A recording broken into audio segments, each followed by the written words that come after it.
Yeah, and Excel getting busy today doing loads of these NFXL podcasts, looking at the 2026 NFL draft positional rankings after the combine, and now I've worked my way to the safeties.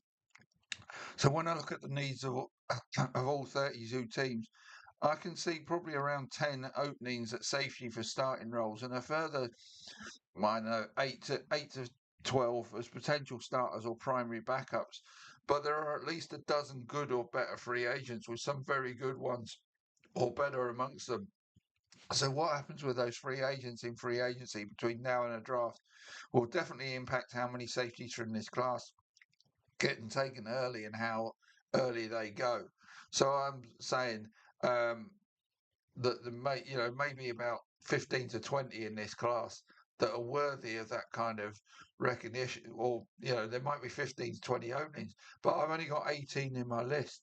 So I think demand might outstrip supply here.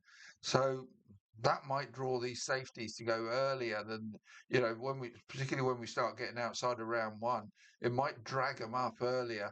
um, because of the demand is, there's not the supply there to meet the demand, is what I'm saying.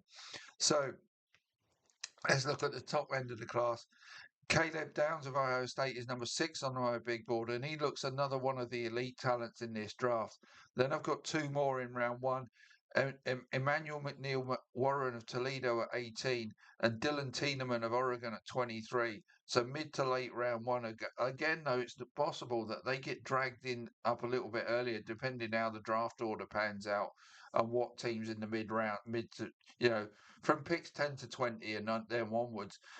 Are those teams in need at safety? They might go early to ensure they get one of these top three, is what I'm saying. Because after Tienemann at 23, next guy I've got up on my big board is at 61.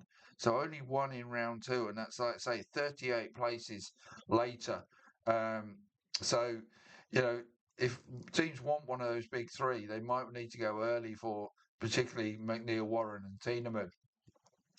So the guy who is at fourth and 61 on my big board is AJ Horsey of LSU. Um, so, like I say, he could also benefit from getting pulled earlier into round two, but I don't see him having a chance to make it into round one right now. Then on big board wise in round three, I've got Kamari Ramsey of USC at 87, Bud Clark at TCU at 91, Zachy Wheatley of Penn State at 94, and Genesis Smith of Arizona at 95. Now, in terms of draft trajectory, stock wise, Ramsey is probably dropping down into the grip of the other three, who might all, if that continues, move past him. And as with Horsey at 61, the 87, 91, 94, and 95, that could all get into the earlier part of round three. As again, after Genesis Smith at 95, there's another 52 place drop to the next guy on my big board.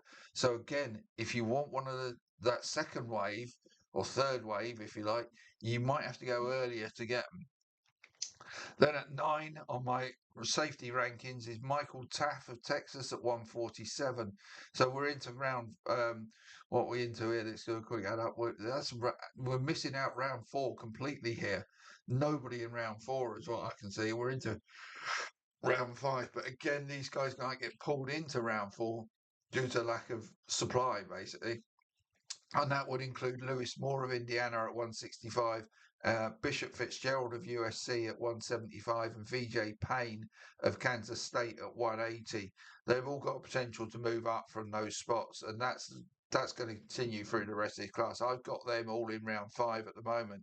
Then in round six, who, like I say, particularly the earlier ones here, might get pulled into round five. Deshaun Singleton of Nebraska at 197, Jalen Stroman of Notre Dame at 201, Jacoby Thomas of Miami at 215, Jaden Husky of Maryland at 217, and Robert Spears Jennings of Oklahoma at 228. Now, the last three are very closely grouped, but Singleton and Stroman in particular have that chance to move up into round five from round six because the supply doesn't match the demand as far as I can see it. And the final one, the 18th one I've got in my list is Xavier and Wankpa of Iowa at 246.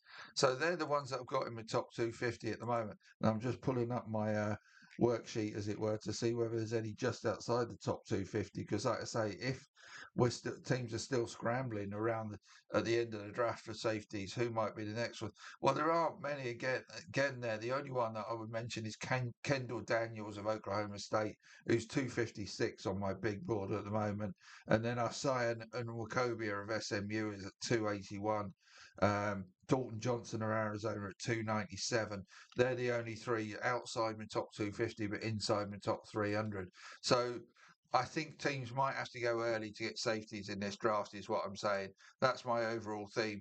But there's three that should go early anyway because they're really good. And it's unusual for three safeties to go in round one, but we might even see three go in the top half of round one. That's how good this class is. And like I say, Caleb Downs is one of the elite talents for me in this entire draft. So that's it for safeties. Cornerbacks next. See you soon.